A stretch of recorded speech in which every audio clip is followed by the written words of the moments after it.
Hello, everybody. This is Mr. Campbell. I'm going to be going over Vietnam today. So one of the things that you have to know for the U.S. History Star Test is things about the Vietnam War, how it started, what happened during that time. So as we move to Southeast Asia in world geography, just giving you that sufficient background information on the Vietnam War will come in handy. So let's go ahead and get started. So I'm just basically, what I'm going to do is I'm going to read some text, kind of explain it as I go along, and then after that it should be about 15 minutes, and then that'll be the end of the video lesson. Okay, so let's go ahead and get started. America supports France in Vietnam. America's involvement in Vietnam began in 1950 during the French Indochina War, the name given to France's attempt to reestablish its rule in Vietnam after World War II. Seeking to strengthen its ties with France and to help fight the spread of communism, the United States provided the French with massive economic and military support. So basically, the big mistake that the French made is that after World War II ended, instead of giving Vietnam its independence, they said, no, we're not going to give it up, we're going to keep it as our colony. But the Vietnamese people didn't really see eye to eye with that. Of course, it didn't make any sense because France had just been occupied by the Nazi Germans during World War II, and we'd fought this massive war, World War II, to free France from occupation. So it was really hypocritical of the French to say, okay, now we're going to reoccupy our old colonies, Vietnam, Laos, and what was the other one? Cambodia, which would have been French Indochina. So, okay, French rule in Vietnam. From the late 1800s until World War II, France ruled most of Indochina, including Vietnam, Laos, and Cambodia. French colonists who built plantations on peasant land and extracted rice and rubber for their own profit encountered growing unrest among the Vietnamese peasants. French rulers reacted harshly by restricting freedom of speech and assembly and by jailing many Vietnamese nationalists. These measures failed to curb all dissent, and opposition continued to grow. The Indochinese Communist Party. Oh, by the way, Indochina basically means like Southeast Asia. So the countries of Southeast Asia would be, southeast of China. So you've got Thailand, Cambodia, Laos, you've got Vietnam, you've also got Burma, which is known as Myanmar now. But the ones that the French owned would be Cambodia, Laos, and Vietnam.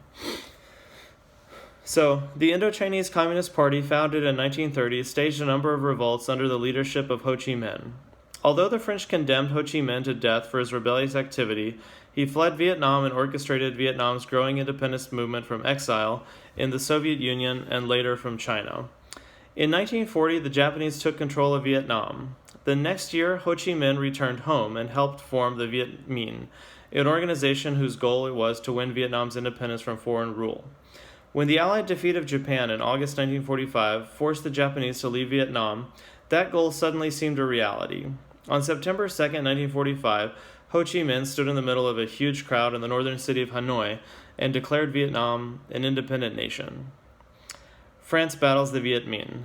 France, however, had no intention of relinquishing its former colony. French troops moved back into Vietnam by the end of 1945, eventually regaining control of the cities and the country's southern half. Ho Chi Minh vowed to fight from the north to liberate the south from French control. If ever the tiger pauses, Ho had said, referring to the Viet Minh, the elephant France will impale him on his mighty tusks, but the tiger will not pause, and the elephant will die of exhaustion and loss of blood. In 1950, the United States entered the Vietnam struggle despite A. Peter Dewey's warnings. That year, President Truman sent nearly $15 million in economic aid to France. Over the next 4 years, the United States paid for much of France's war, pumping nearly $1 billion into the effort to defeat a man America had once supported. Ironically, during World War II, the United States had forged an alliance with Ho Chi Minh, supplying him with aid to resist the Japanese. But by 1950, the United States had come to view its one-time ally as a communist aggressor. The Viet Minh drive out the French. Upon entering the White House in 1953, President Eisenhower continued the policy of supplying aid to the French war effort. By this time, the United States had settled for a stalemate with the communists in Korea, which only stiffened America's resolve to halt the spread of communism elsewhere. During a news conference in 1954, Eisenhower explained the domino theory, warning that if Vietnam failed to communism, other Southeast Asian countries would soon follow, just like dominoes toppling. You have a row of dominoes set up, the president said. You knock over the first one, and what will happen to the last one is the certainty that it will go over very quickly.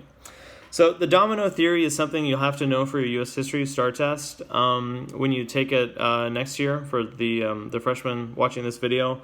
The domino theory was basically the main justification for U.S. intervention in Vietnam. They believed that if they let Vietnam just be communists and say, okay, you can do your thing, then they felt that other countries from India, Burma, Thailand, Laos, Cambodia, all of Southeast Asia would become communist. And basically, I mean, by then Russia and China were also communist, so that would have been most of, like half of Asia pretty much. Okay. Despite massive U.S. aid, however, the French could not retake Vietnam. They were forced to surrender in May of 1954 when the Viet Minh overran the French outpost at Dien Bien Phu in northwestern Vietnam. Dien Bien Phu. Okay.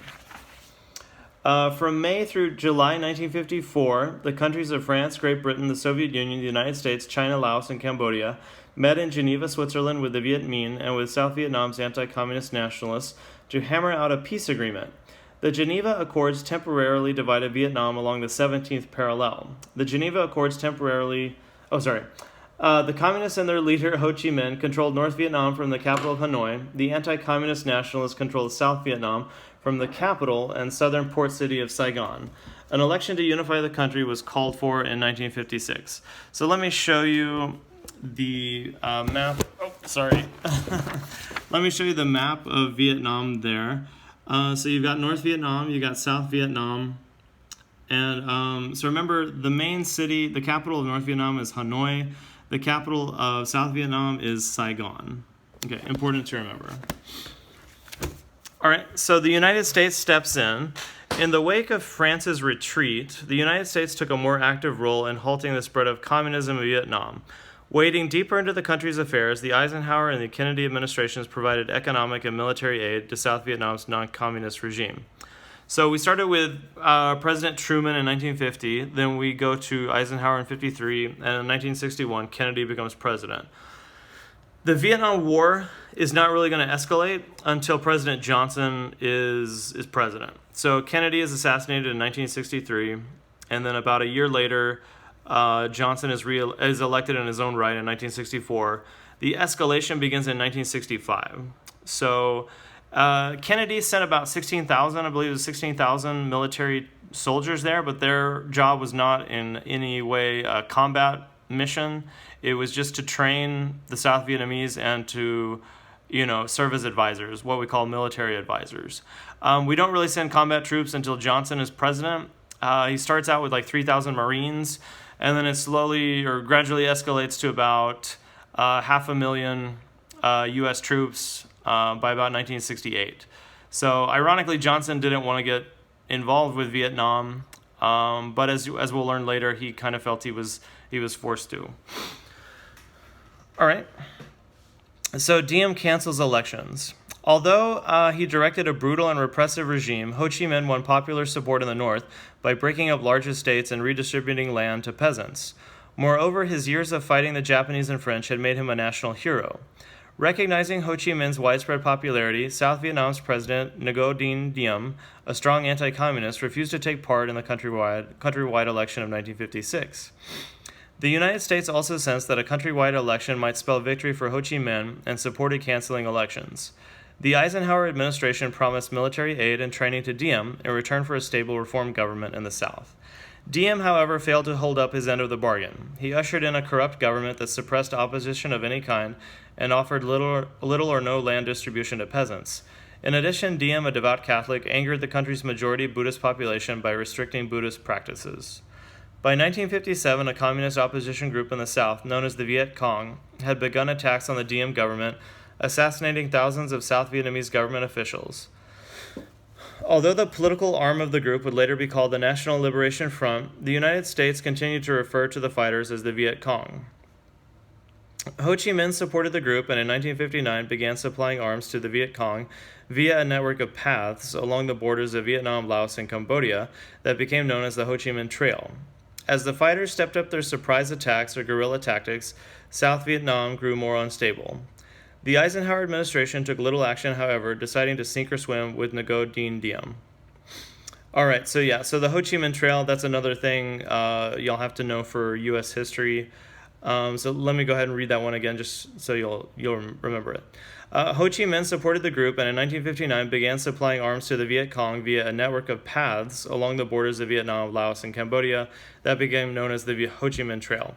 So the communists in South Vietnam, so of course South Vietnam was non-communist, North Vietnam was communist, but the South Vietnamese who supported North Vietnam and Ho Chi Minh, they were called the Viet Cong, and they were working to undermine the South Vietnamese government.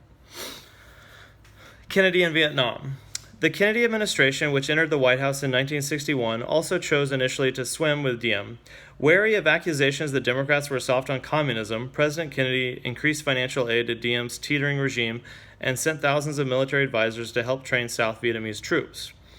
By the end of 1963, 16,000 U.S. military personnel were in South Vietnam. Meanwhile, Diem's popularity plummeted because of ongoing corruption and his failure to respond to calls for land reform. To combat the growing Viet Cong presence in the South's countryside, the Diem administration initiated the Strategic Hamlet Program, which meant moving all villagers to protected areas. Many Vietnamese deeply resented being moved from their home villages where they had lived for generations and where ancestors were buried.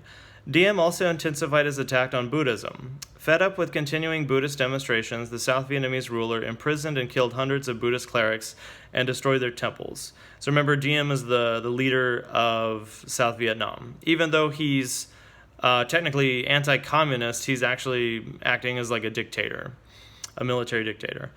To protest, several Buddhist monks and nuns publicly burned themselves to death. Horrified, American officials urged Diem to stop the persecutions, but Diem refused. Yeah, so that was a Buddhist method of protesting the government. Was basically a Buddhist monk would go out into a crowded street in Vietnam, like in Saigon. They would douse themselves in gasoline and set themselves on fire and basically burn themselves to death. It was horrible and crazy, but that was the Vietnamese Buddhist way of like protesting something. It had become clear that for South Vietnam to remain stable, Diem would have to go on. On November 1st, 1963, a U.S.-supported military coup toppled Diem's regime. Against Kennedy's wishes, Diem was assassinated. A few weeks later, Kennedy too fell to an assassin's bullet. The United States presidency, along with the growing crisis in Vietnam, now belonged to Lyndon B. Johnson. Shortly before his death, Kennedy had announced his intent to withdraw U.S. forces from South Vietnam. In the final analysis, it's their war, he declared. Whether Kennedy would have withdrawn from Vietnam remains a matter of debate. However, Lyndon Johnson escalated the nation's role in Vietnam and eventually began what would become America's longest war. The South grows more unstable. Diem's death brought more chaos to South Vietnam. A string of military leaders attempted to lead the country, but each regime was more unstable and inefficient than Diem's had been. Meanwhile, the Viet Cong's influence in the countryside steadily grew. President Johnson believed that a communist takeover of South Vietnam would be disastrous.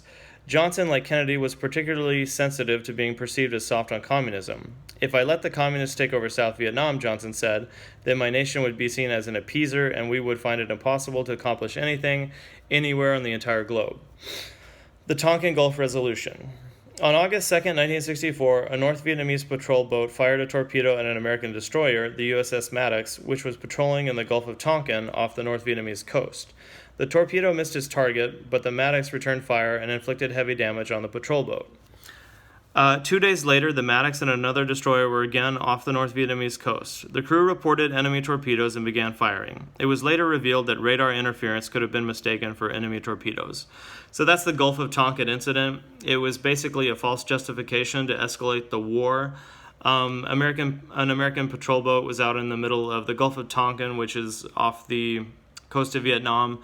At first, the people on the radar thought, oh my gosh, a torpedo is heading our way, but then it turned out it was just like a mechanical error. But by the time they had sent the telegram to Washington, everybody thought that the North Vietnamese were attacking the U.S.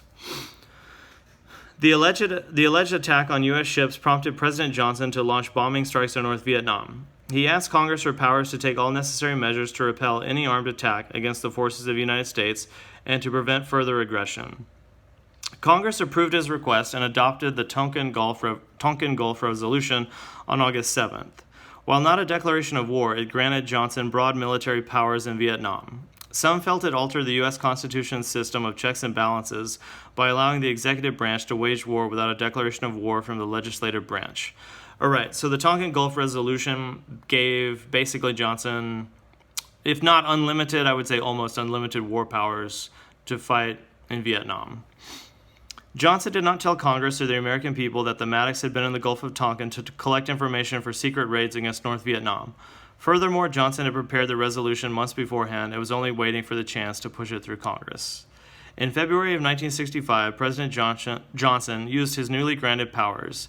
In response to a Viet Cong attack that killed 8 Americans, Johnson unleashed Operation Rolling Thunder, the first sustained bombing of North Vietnam. In March of that year, the first American combat troops began arriving in South Vietnam.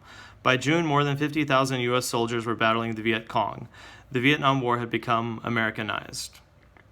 Okay, so that's all we have for today, and I will talk to you guys later. Okay, hope you learned something, and have a good day. Bye-bye.